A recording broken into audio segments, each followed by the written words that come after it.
Hello, Toastmasters and honored guests. Well, yeah, I guess my handwriting, I'm always told by the teachers to actually just write it out. But I mean, unfortunately, for whatever reason, life gave me a very poor handwriting. And so, yeah, that was unfortunately very much a sticking point for a lot of my teachers. Anyway, enough of that. So this isn't going to be an exhaustive speech about my life. I mean, how can you do that in 4 minutes? I don't think anybody can do that in 4 minutes unless they're only 4 years old.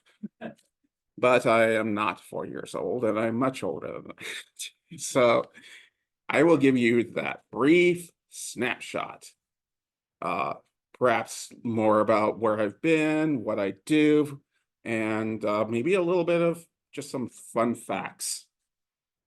So to begin with, I was born in Coos Bay, Oregon, which is, of course, on the coast. Moved to Cottage Grove fairly early, where my brother was born. And of course, my mom always tells me the story of me running across the street because the McKenzie River was just beyond the road. So what I ended up doing, of course, she's 8 months pregnant. And of course, I have to dart out the door. So, do you oftentimes she tells me that story, I think just to inflict guilt on me, but I don't really feel guilt. So anyway, we moved from Cottage Grove to Prineville, or the Bend Prineville area, Central Oregon. And it's smack dab in Oregon. Prineville is the exact center. However, that didn't last forever, obviously, because I'm here. So I need to differentiate the small town that I grew up in or spent part of my life in and the big city that I moved to.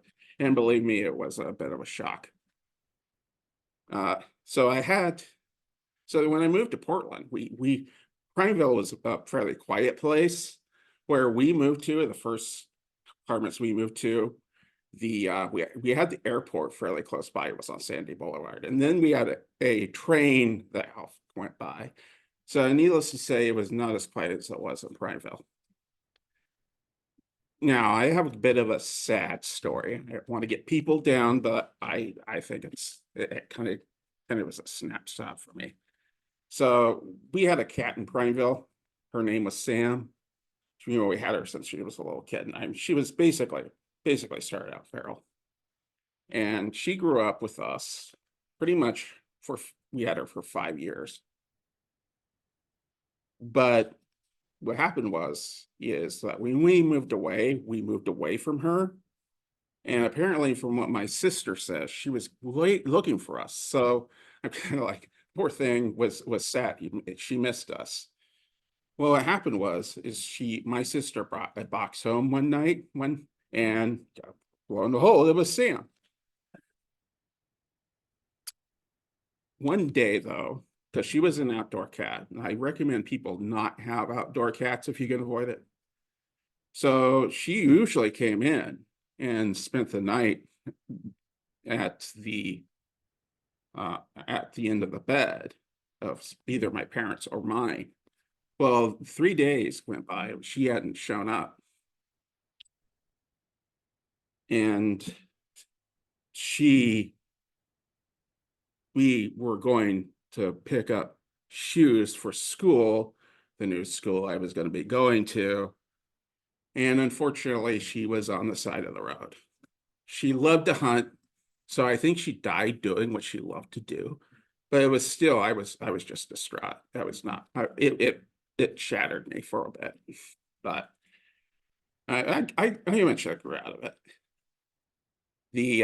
Then I moved to Oregon City and then to Wilsonville. So I've been all over the Portland area or just beyond the Portland area. So that's kind of a snapshot of where I've been, where I come from. I have not been outside of Oregon much. It's just I went to Tennessee of all places. I was telling Iris that. But as far as anything that I've done, as far as work is concerned is I've often worked in mental health. And they often say that people who work in mental health are attracted to it because they have their own issues. Unfortunately, I'm one of those people.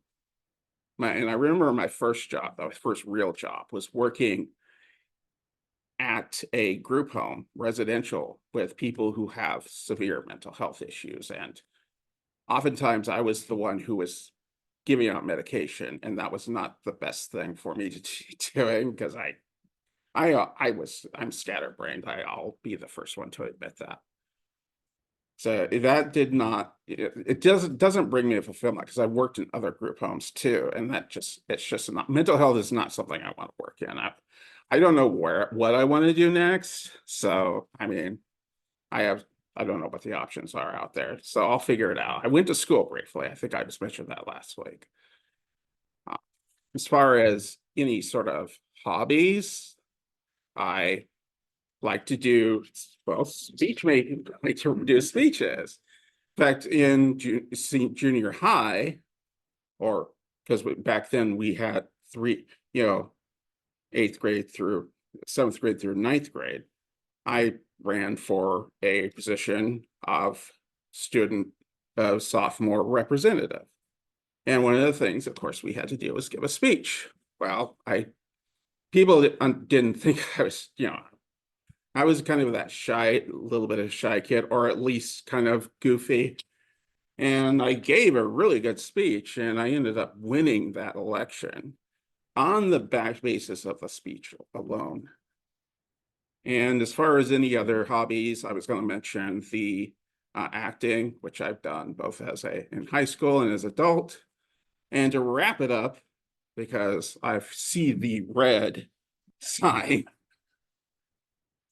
as far as my life's concerned, I mean, I'm just giving you a brief snapshot of the way it is, or how it was and the way it is, and maybe a little bit of my interests.